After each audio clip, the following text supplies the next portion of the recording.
Hi welcome to my YouTube blogs. ಇವತ್ತು ನಾನು ಮಾರ್ನಿಂಗಿನೇ blog ಶುರು ಮಾಡ್ಕೊಂಡಿದ್ದೀನಿ.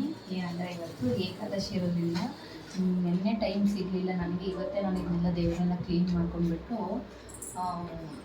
ಹೊಸ್ದಾಗಿ ಪೂಜೆ ಮಾಡೋಣ, ಹೊಸ ಕಳಸ ಇಡೋಣ ಅಂತ ಹೇಳ್ಬಿಟ್ಟು.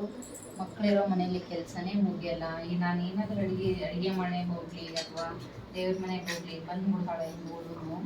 ಸೊ ಹಂಗಾಗಿ ನನಗೆ ಕೆಲಸನೇ ಮುಗಿಯಲ್ಲ. ನಂಗೆ ಟೈಮ್ ಸಿಕ್ಕಾಗೆ ನಾನು ಇವನ್ನೆಲ್ಲ ಮಾಡ್ಕೊಡ್ತೀನಿ. ಇವಾಗ ನಾನು ಇದನ್ನೆಲ್ಲ ತೆಗೆದುಬಿಟ್ಟು ಕ್ಲೀನ್ ಮಾಡಿಬಿಟ್ಟು ಹೊಸದಾಗಿ ಕಳ್ಸೋಣ ಮಾಡೋಣ ಇಡೋಣ ಅಂತ ಹೇಳ್ಬಿಟ್ಟು. ನಮ್ಮ ಪಾಪಂತೂ ಏನು ಮಾಡೋಕ್ಕೂ ಬಿಡಲ್ಲ ನನಗೆ. ಯಾಕಂದರೆ ನಾನು ಏನಾದರೂ ಮಾಡೋಕ್ಕೋದ್ರೆ ಅವಳು ಬಂದ್ಬಿಡ್ತಾಳೆ. ಅಡುಗೆ ಮನೆಗೆ ಹೋಗಲಿ ಅಡುಗೆ ಮಾಡೋಕ್ಕೆ ಬಿಡಲ್ಲ. ಮಕ್ಕಳಿರೋ ಮನೇಲಿ ಕೆಲಸನೇ ಮುಗಿಯಲ್ಲ. ಇವತ್ತು ಮಾರ್ನಿಂಗೇನೆ ವ್ಲಾಗ್ ಶುರು ಮಾಡ್ಕೊಬಿಟ್ಟಿದ್ದೀನಿ. ನಾನು ಪೂಜೆ ಮಾಡಿಬಿಟ್ಟು ಆಮೇಲೆ ನಾನು ಮಿಕ್ಕಿರೋ ಕೆಲಸ ಮಾಡ್ಕೊಳ್ಳೋಣ ಅಂತ ಹೇಳ್ಬಿಟ್ಟು. ಸೊ ಇವತ್ತು ಏಕಾದಶಿ, ಎಲ್ಲರಿಗೂ ಏಕಾದಶಿ ಶುಭಾಶಯಗಳು. ನಮ್ಮ ಕಡೆ ಎಲ್ಲ ಏಕಾದಶಿ ಅಂದರೆ ಕಂಪ್ಲೀಟ್ ಮಾಡಿಬಿಟ್ಟು ದೇವರಿಗೆ ಪೂಜೆ ಮಾಡ್ತಾರೆ. ಇವತ್ತು ನಾನು ಸಿಂಪಲ್ಲಾಗಿ ಮಾಡ್ತೀನಿ, ಯಾಕಂದರೆ ಇವುಗಳನ್ನ ಇಟ್ಕೊಂಡು ನಾನು ಅಷ್ಟೆಲ್ಲ ಮಾಡೋಕ್ಕಾಗಲ್ಲ ಇವಾಗ. ಅದಕ್ಕೋಸ್ಕರ ದೇವ್ರ ಪಾತ್ರೆನ ಇವಾಗ ಪೂಜೆ ಮಾಡೋಕ್ಕೆ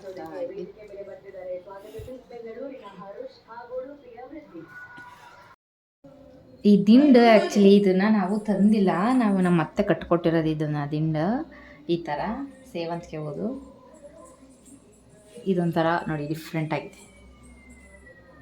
ನಮ್ಮ ಪಾಪಗೆ ರಾಘವೇಂದ್ರ ಎಲ್ಲಿದ್ದಾರಪ್ಪ ನಮ್ಮ ಮನೇಲಿ ಅಂದರೆ ಕರೆಕ್ಟಾಗಿ ಅದೇ ಕಡೆಗೆ ಕೈ ತೋರಿಸ್ತಾಳೆ. ನಮ್ಮ ಮನೇಲಿ ರಾಘವೇಂದ್ರನಂತೂ ತುಂಬ ಇಷ್ಟಪಡ್ತಾರೆ ನಮ್ಮ ಮನೆಯವರೆಲ್ಲ. ಯಾವುದಾದ್ರೂ ಹಬ್ಬ ಬಂದರೆ ಹೆಣ್ಮಕ್ಳಿಗೆ ಬೇಗ ಎದ್ಬಿಟ್ಟು ಪೂಜೆ ಮಾಡೋದ್ರಲ್ಲಿ ಇರೋಂತಹ ಖುಷಿ ಒಂದು 5,000 ದುಡ್ಡು ಕೊಟ್ರೂ ಸಿಗಲ್ಲ ಅನಿಸುತ್ತೆ. ಯಾಕಂದರೆ ಮನೆ ತುಂಬ ಘಮ ಘಮ ಅಂತ ಆ ಸಾಂಬ್ರಾಣಿ ಹೊಗೆ ಮತ್ತು ಅಥವಾ ಊದುಗಡ್ಡಿ ಸ್ಮೆಲ್ ಬರ್ತಾಯಿದ್ರೆ ನಮಗೇನೋ ಒಂದು ಹಬ್ಬದ ಕಳೆ ಇದೆ ಮನೆ ತುಂಬ ಅನ್ನೋದೇ ನಮಗೊಂಥರ ಖುಷಿ ಅನಿಸ್ತಾ ಇರುತ್ತೆ.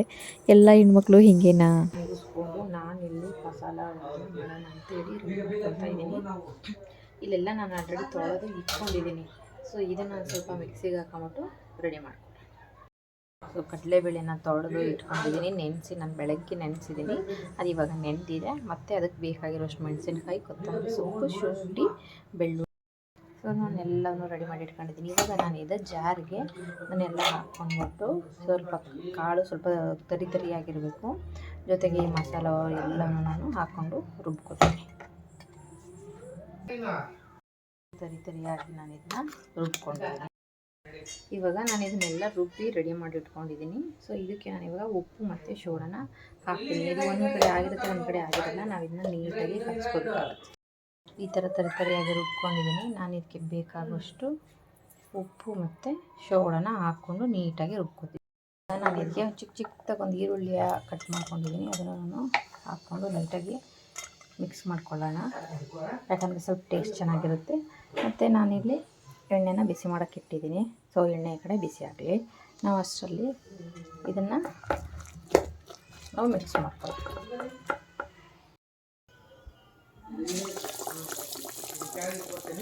ನೋಡಿ ನಾನು ಇವಾಗ ಈ ಥರ ಶೇಕ್ ಮಾಡ್ಕೊಂಡು ಒಂದೊಂದೇ ಹಾಕ್ತಾ ಇದ್ದೀನಿ. ಸೊ ಇದನ್ನು ಡೀಪ್ ಫ್ರೈ ಗೋಲ್ಡನ್ ಕಲರ್ ಬರೋವರೆಗೂ ಫ್ರೈ ಮಾಡಬೇಕಾಗತ್ತೆ. ಈಗ ನೋಡಿ ನಾನು ಈ ಶೇಪಲ್ಲಿ ಹಾಕ್ತಾ ಇದ್ದೀನಿ. ಸ್ವಲ್ಪ ಅದು ಒಂದು ಸ್ವಲ್ಪ ಫ್ರೈ ಆಗ್ತಾ ಇದೆ. ಸೊ ಒಂದು ಹಾಫ್ ಫ್ರೈ ಆದಮೇಲೆ ನಾವು ಮಡ್ಚಾಕೊಳ್ಳೋಣ. ಮತ್ತು ಇನ್ನೊಂದ್ಸಲ ಗೋಲ್ಡನ್ ಫ್ರೈ ಮಾಡೋಣ. ಗೋಲ್ಡನ್ ಕಲರ್ ಬರೋವರೆಗೂ ನೀಟಾಗಿ ಫ್ರೈ ಮಾಡೋಣ, ಇಲ್ಲಾಂದರೆ ಹಸಿ ಆಗಿಬಿಡುತ್ತೆ ಅದು. ನೋಡಿ ಇವಾಗ ಇದು ಈ ಕಲರ್ ಬಂದಿದೆ. ಇವಾಗ ಗ್ರೀನ್ ಕಲರ್ ಎಲ್ಲ ಹೋಗಿ ಈ ಕಲರ್ ನೋಡಿ ಗೋಲ್ಡನ್ ಕಲರ್ ಬಂದಿದೆ. ಆ ಥರ ಇನ್ನೂ ಸ್ವಲ್ಪ ಫ್ರೈ ಮಾಡಬೇಕು.